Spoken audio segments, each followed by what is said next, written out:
again, to answer the question, why Bach? What is it that makes Bach such a genius?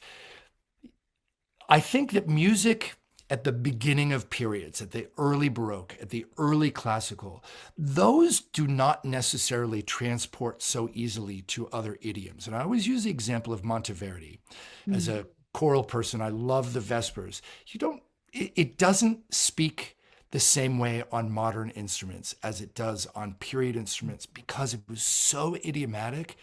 Bach miraculously is a combination of exactly idiomatic. When he plays something, when he writes something for the violin, it is violinistic, but like digga-dum bum bum bum digga-digga-dum. But then when he rewrote that piece for organ, it was so idiomatically organistic. Mm.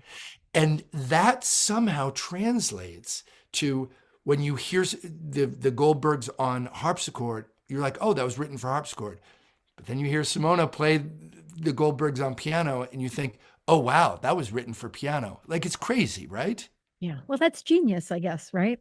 But that's one element of genius. One element of genius. And it's also, to my mind, apex. He was the literally, I mean, he is the acme and the apex in general, the alpha and the omega of music, but he was literally the apex of the Baroque period. So the whole movement had coalesced and matured and aged by then. So it was more pure music rather than trying to be dogmatically one way or another.